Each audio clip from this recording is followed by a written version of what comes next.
Hey guys, it's Mitch. How's it going? We're back. We are still going with the Extreme Prejudice crossover. You'd think we would have, begged off by now. But no, this is like when you take up a hot dog eating challenge and you get 17 in, and you know you're doing horrible things to your body. But if you eat 5 more, you might get something out of it. So yeah, this is Extreme Prejudice Part 5. This is Team Youngblood number 8. So just before we get into it, if you enjoy the channel, if you feel like you might want to help out a little bit, you can go over and subscribe on my Patreon. That'll give you access to everything I do. And of course, it helps the channel out. It helps pay for new comics. You can also follow me on Instagram and DM me there for commissions. So we are continuing from that absolutely insane Supreme issue that constituted Part 4 of the Extreme Prejudice crossover. So Chap Yape is in the unenviable position of following whoever the fuck Petty is. So at least he's Rob's big gun. I mean, can you imagine if we followed this up with Richard Horry? I'd have to start ranting again. So what has happened so far is that some super powerful villain named Quantum has escaped imprisonment. Quantum is a guy who absorbs electromagnetic radiation and uses it to, I don't know, fly and shoot blasty stuff. Maybe do Green Lantern things, although that was just in one issue and nobody else has tried to do it since. And naturally, everybody's first reaction is to try and take Quantum down, because taking people down is what extreme characters get paid for. And Team Youngblood tried first. They couldn't get very far. Next, Quantum went to go check in on his son, Battlestone. And he got into an argument with him, so he had to fend off Brigade, which he did fairly easily. After that, the government sent a combined squad of Team Youngblood, Brigade, and Bloodstrike after him. And they didn't do anything either. And Quantum didn't really start with any kind of villainous objective. Although early in the Brigade issue, he did discover that his old fortress had been destroyed, and all of the New Gene people, I'm still not entirely sure what a New Gene people is. It seems like a mutant. Had all been killed, or maybe captured, or who knows. They're just not there.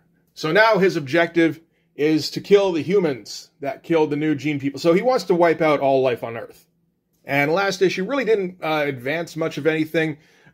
Just Quantum fought Supreme. It just looked fucking awesome.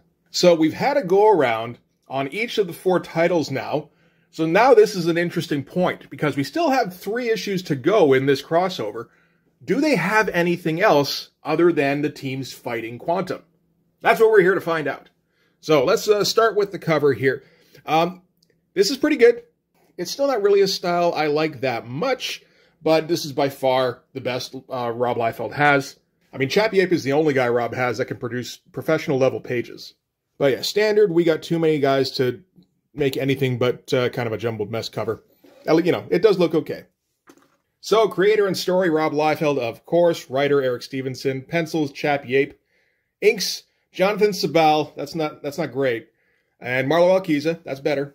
All right, so we're going to start things off with a trio of F-15s. They're hunting down Quantum. And, of course, nobody speaks like a soldier over the radio here. Just, you know, he's got to be out here somewhere. And then, you sound just a tad too optimistic about that, Chief. You sure you really want to find this guy? No, I'm in a multi-million-dollar piece of equipment for no reason whatsoever. Nice shot of an F-15. I assume this is a lightbox job. And these are photocopies of this one. And then one of them catches something out of the corner of his eye. And it's Quantum. And he tells them to vacate this airspace immediately, or die at the hands of Quantum, as though they can hear him. And I mean, there's no point in pointing out just the fact that I assume these are noses of planes, so they're about to crash right into Quantum, essentially. I mean, you know, whatever. You gotta put something in there so it's not just the guy flying, I suppose. And you want this gigantic shot of him crossing over the 2 pages. This looks great. This is the best shot of a dude that I've seen in an Extreme book not done by Rob Liefeld. Yeah, the angle's awesome. I like the amount of detail in this head here. That's all right. So, naturally, the pilots are going to fire right away because they couldn't hear him. They didn't know he was telling them to go away. And for that, Quantum vaporizes the 3 planes here. And then afterwards marvels at how powerful he's become. And at the same time, I feel so strange. It's almost as though I'm being consumed by the same electromagnetic radiation that forms the basis of my power. I wonder if that will lead to anything. That was so fucking clumsily done. So yeah, he starts to wonder, maybe Battlestone was right about me absorbing too much energy for my own good, and immediately thinks, no. Why? Because I like it. And my fate is unimportant as long as I exact vengeance on those responsible for the senseless obliteration of my people. And it has long been mankind's nature to fear anything they perceive as divergent. This is, again, the prejudice. He does talk about prejudice every once in a while. It feels kind of silly every time he does, but, I mean, you can't say it's not in there and that the title doesn't have anything to do with the book, I suppose. Okay, so back at the Pentagon, that's a photo. Keever reports to Sentinel that the trio of F-15s has been destroyed, and they just kind of bloviate for a second. Not a bad page. When you look at this as a whole, like the anchor image here is great. Really kind of ties the room together. Everything else is, a little bit unnecessary, but as long as you get that anchor image in there, right? So they're discussing plans going forward, how they're going to deal with Quantum. Sentinel, of course, wants to just do an all-out attack with all of their forces. Keever doesn't like that, because then they don't have anything in reserve for a last resort. I think they've kind of illustrated at this point, this is the last resort. They have no other ideas. They tried sending the teams one by one, and that didn't work. Then they tried to send all the teams all together, and that didn't work. So now they've added like another team on top. Maybe that'll work. And at that point, Cabot teleports in, minus an arm, of course. Cabot and Battlestone had been captured by Quantum, and Cabot had to teleport out of there, but it did cost him his arm. And I feel like this is the Cabot now that Rob originally wanted. Because he stumbles in, and he's, minus his arm, and Sentinel's like, are you all right? And Cabot's like, I'm right as rain for a guy who's been dead longer and he's been alive. Just shy a few parts is all.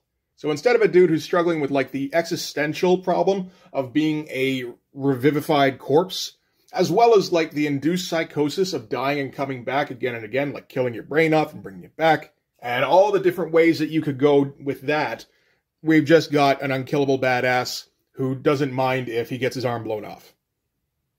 Because he can always get a new one. And Sentinel asks about Battlestone, because, of course, they got captured together, and Cabot left him there because he doesn't like him, essentially. Battlestone's his brother, and they've been fighting recently, and he didn't want to work with him in the first place, so he's just like, fuck you, stay here. And Sentinel's like, I'm not kidding, Cabot. Where is he? And Cabot goes, what'll you give me if I tell you? And they should have had Sentinel say, a new arm, stupid. And these pages are okay. Nothing too special. It does feel a little bit like he blew his wad on that first spread. Let's see if it gets back. See, okay, so this is the whole assembled squad. It's fine. There's like nothing to judge on these. This is easy shit to draw. Like, how many dudes are looking like straight forward here? This would be creepy if you saw it. Just everyone facing you and like staring silently, and Cougar grinning in the front here. So Sentinel debriefs them that they've picked up Quantum coming towards Washington, D.C., so they assume he's coming to lay waste the place, and I mean, knowing Eric Stevenson, yeah, he probably is. So they figure this is the time for the last battle. So Sentinel is going to assign everybody to 3 teams, which makes it sound like there's 3 objectives. There isn't, though. The first team does have an objective. This is Dutch and Exit, Foreplay and Boone, and their job is to go and rescue Battlestone. So that's something. And then there's Assault Team A with Riptide, Seahawk, Shogun, and Thermal. And I was reading this, I'm like, oh, those are all guys who can, like, move fast. And, like, most of these are aerial guys. Maybe they're going to have, like, a specific tactic. And then you go, Cougar, oh, Tag, Kodiak, and whoever Crucible is. It's like, oh, no, so, okay, it's just a mix of guys. And then Team B is Chapel, Cabot, Masada, and Photon. Like, again, just a mix. Cold Snap, Bird, Dash, and Deadlock. So from there, we cut to the Washington Monument, where the first thing Quantum does is, like, just smash it, and then goes after the Lincoln Memorial, or, the photo of the Lincoln Memorial anyway. Shaka boom. So, yeah, he kind of posts up at the remains of the Lincoln Memorial and just glows for a bit. And then Team B shows up behind him and get his attention, because God forbid anybody just attack without notifying him first. And, this is all okay. It's a fun little spread. But, I mean, you can see what I mean. It doesn't quite measure up to that first one. That just looks like finished. This is like, yeah, just about finished. So, yeah, they all rush in, because that's all anybody can think to have them do. And then Seahawk, Riptide, and Tag rush in, and they're the ones in Team A. So really, this is the same deal as Bloodstrike number 9, where everybody just attacked. There's no reason to have a Team A and a Team B, other than to have, like, weird mixes of characters, I guess. And, you know, like, this stuff is all okay, nothing too special. Oh, this is a decent little shot of a woman's face that he hasn't really pulled off on anybody else, so, yeah, good job there. And then we get, like, a mixed bunch from both teams again, who attack him from the back here. So, yeah, like, there's no sense to this whole team business. So from there, we cut to Malibu, California. This is the old headquarters of Brigade, and they all teleport in. Dutch asks Boone if he knows anything about this particular facility, since, you know, he's their resident Brigade guy. And he goes, no, this is a bit before my time. This is their old hideout.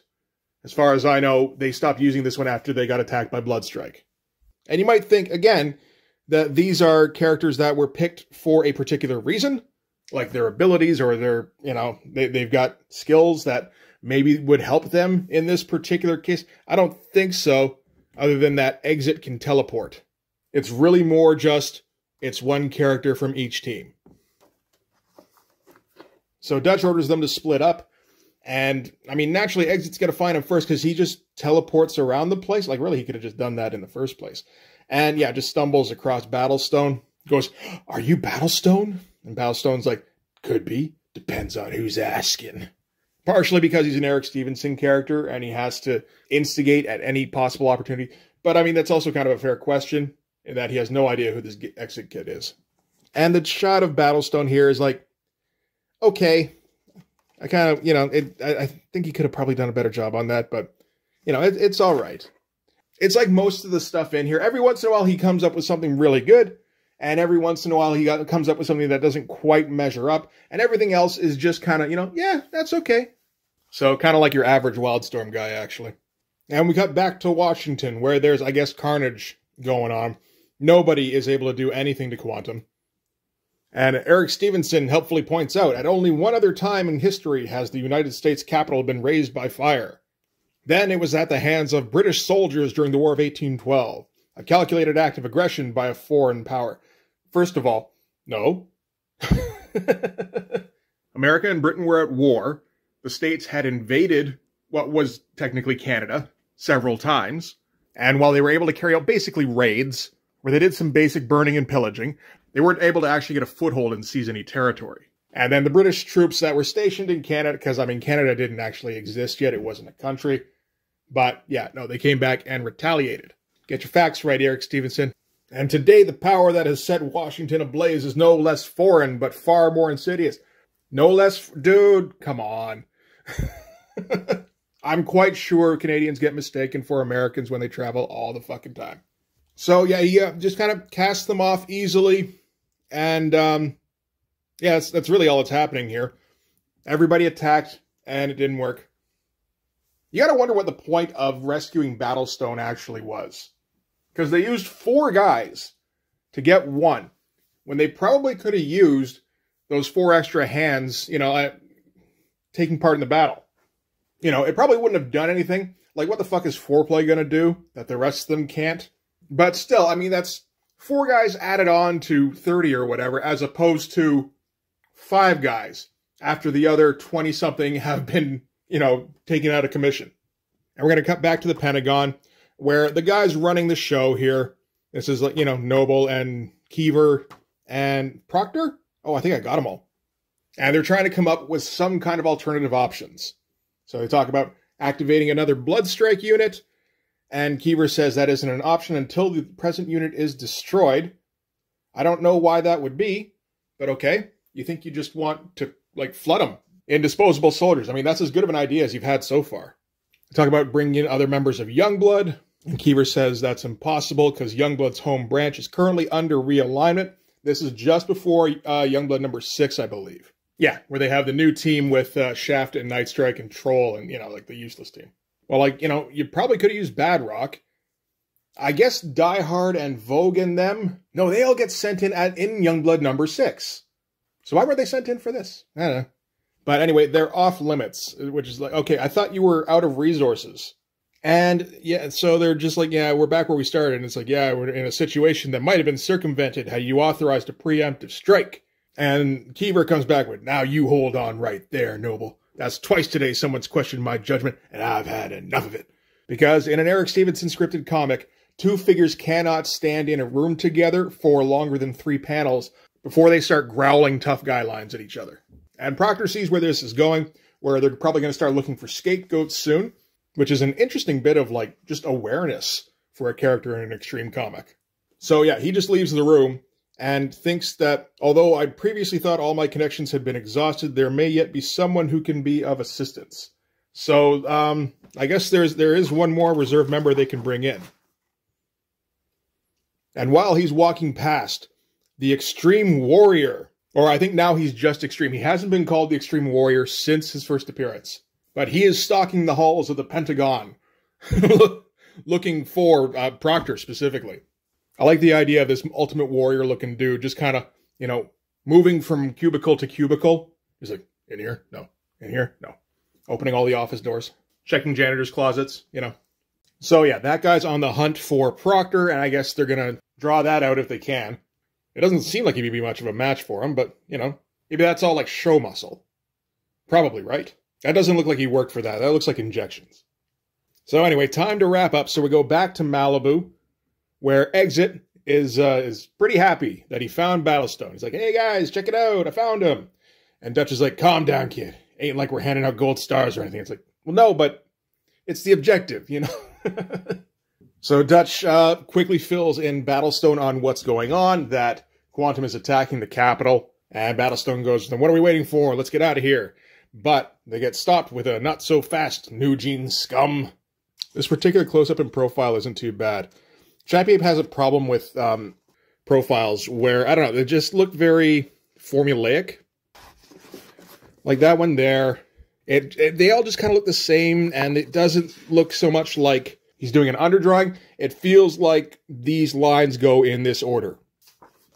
You know, like things like the eye being like a perfect triangle, that kind of thing every time.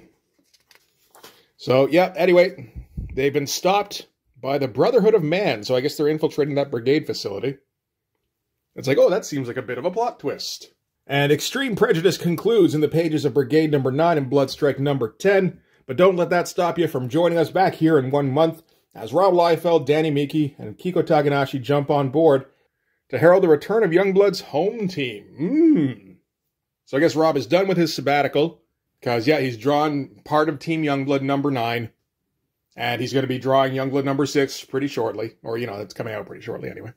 So I think this was part of his renewed determination to kind of get back on schedule. This is like his last try at trying to be like a real comic book artist, where for like 3 months, he was able to put out some monthly comics with some help, quite a bit of help. But, you know, it did seem like Rob wanted to, you know, like was sick of being the butt of everyone's joke. And was going to show everybody what he could do. And then he did that for 3 months, and he went, man, that's hard to keep up with. I wonder if he was assuming that he'd get all sorts of, like, credit and plaudits for, like, oh, man, look at Rob. He's, like, cracking down and, like, taking this seriously. Maybe he's trying to be an artist. And then nobody really gives much of a shit, and he gets the same reaction as every other issue he puts out. He went, oh, fuck it then. Oh, here we go. Here's the end of the series. So, Brigade number 9, so Extreme Prejudice Part 6. This is the next issue. Brigade, Bloodstrike, Team Youngblood, and the New Men have banded together to stop the merciless onslaught of Quantum. Yeah, that's what they did in this one, too. These mighty heroes corner Quantum at Brigade's former base in Malibu, but can they stop him? Well, it doesn't seem like it. And then Bloodstrike number 10, the epic conclusion of the most consequential crossover of 94. Oh, we're dialing it back a little bit, aren't we? I thought this was the most consequential crossover in comics history. Leaves one of Earth's mighty heroes crushed before the might of Quantum.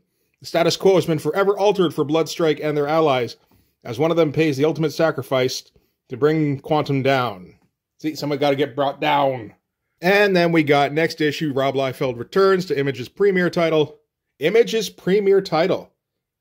Really? By that I assume they mean literally, you know, the Image's first title, and not like some sort of leading title or anything. Because I'm pretty sure that would be Spawn, which is at issue 20 at this point. Okay, more black and white. Nobody cares. And an Extreme Prejudice behind the scenes. Yep, there's one of Rob's sketches for the Extreme Warrior. And then Jeff Matsuda's sketches, which look quite a bit more realized. And there's that classic Stephen Platt cover. And that thing's fucking great. Ugh, again. Okay, so that is going to do it for Team Youngblood number 8. It's really not a bad-looking book. It's not, it's not great or anything, but it certainly holds its own better than anything else Extreme really does.